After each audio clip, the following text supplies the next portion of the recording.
lots going on over the country in New Zealand and throughout the last week or so. We're all being consumed far too much by this Hkoi. Thank God it'll be all over tomorrow.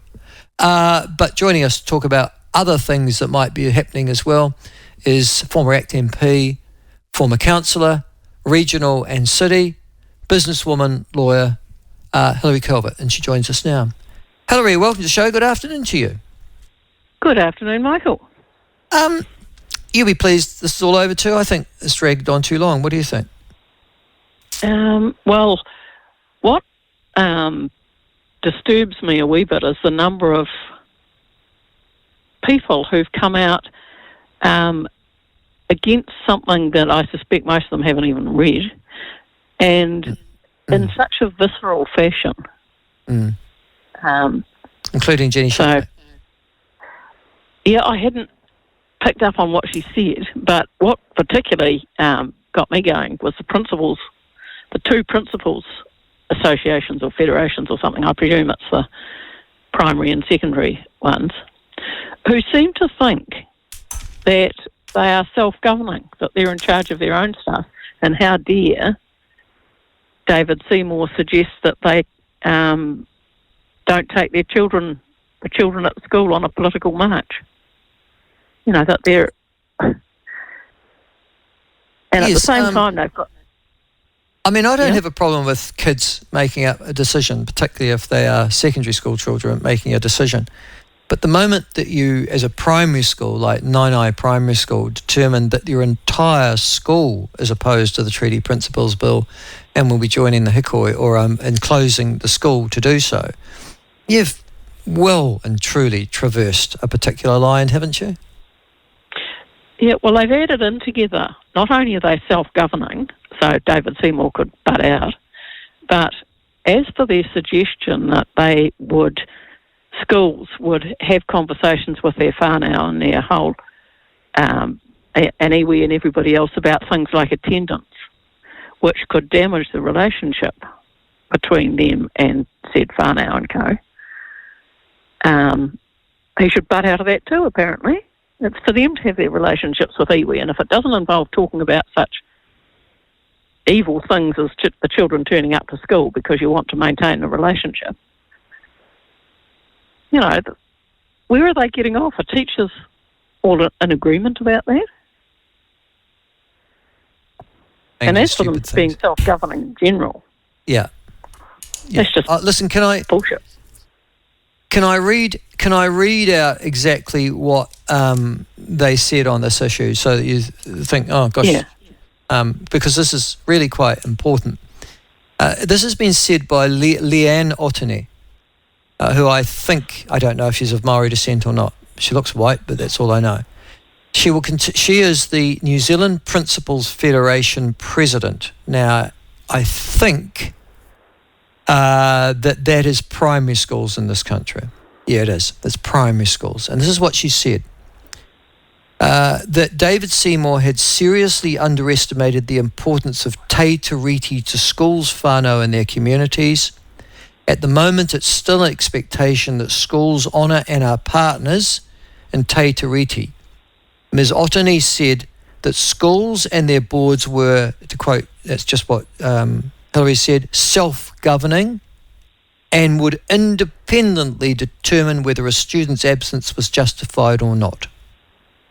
There will be a lot of really disappointed principals, she said, and teachers at the way he's articulated his expectation that he's now threatened schools and he's once again forgetting who is the community that's voted him in to serve. That's what she is quoted as saying. Yeah, if you go on past that, it doesn't get any better, the next couple of sentences, if you're reading from that. No, I'm not. You tell me. What happens after that? The next couple of sentences go on to say that things about attendance and the likes.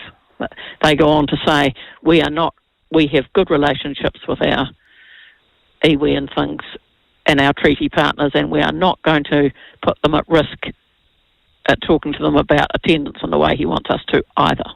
So, drags attendance in. Well, and suggests that the relationship relies on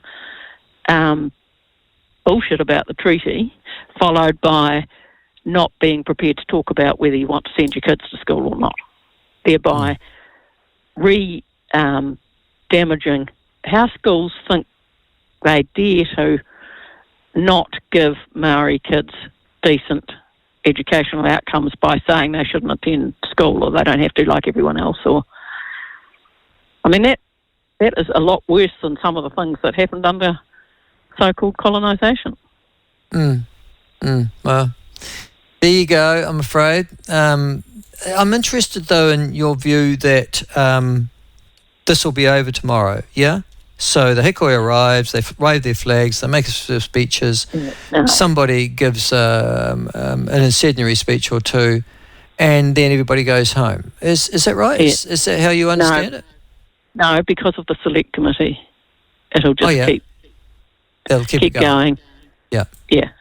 And I've got some sympathy with David Seymour's general approach, which is that whether or not this turns into law, it will be a conversation that we will be having, and that's good.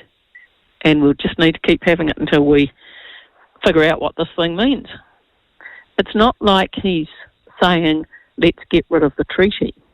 No, I know. And as for KC saying things like that it's settled law, there is no settled law. That's like saying... Yes, that's right. Parliament has decided that you get 5 years for murder, and that's settled now, so they can't change their mind and say you now get 4 years or 10 years. Of course they can. There is no law that is settled as against Parliament. No, that's right. I'm interested also in the views of schools in your area. I mean, Ms. Otani is the principal of a school in Whangarei, which I would anticipate called Manaia View School, which I would anticipate has a large or potentially large Maori population. I'll be able to tell you in a second. It's years 1 to 8, so it's what they call a recapitated school. In Otago, Southland, what's your view? Has there anything gone on that would suggest? I don't know how widespread, but certainly round Dunedin, the teachers chose last Friday, when things were being particularly heated, to have a teachers only day. And if they thought that the parents were going to be all on their side on one of these issues, especially when they have, in the face of them, having to take a day's annual leave, a precious day before they get to their Christmas holidays, to spend time with their children, because the teachers choose to not be available to do their job. I'm more interested in, when those principals say that, who do they think they've got with them? Because they haven't, if it's the parents, I don't think. No, that's true. Listen, and I can tell you a bit more about Manaia View School that Lynn Hotini comes from. It's only got 200 pupils from years 1 to 8. It's in Whangarei. And of that 206 pupils, 188 are Maori. So I guess you might it's not too many Europeans, is it? I guess you might expect that she would have a particular view on that issue, do you think? Well, the other thing is that Nainai School, which was the one that was putting the kids on the train and going into Wellington to Parliament, they said that they needed parents to not only sign their out-of-school thing, but they needed one parent per one child to go on this trip. Oh, really? And I thought, well, that's going to be interesting, because that might be true up in Whangarei, that there's a whole lot of people who are available to do that sort of thing, but it's not true. I wouldn't have thought in Wellington that the parents can take and that's all of it. I mean, when I say all of the parents, it's most of the parents, isn't it, if you're having a one-on-one thing? It is, indeed. And if you've got two children at school, Yeah. You're not even allowed. I mean, the whole thing's just stupid. Anyway.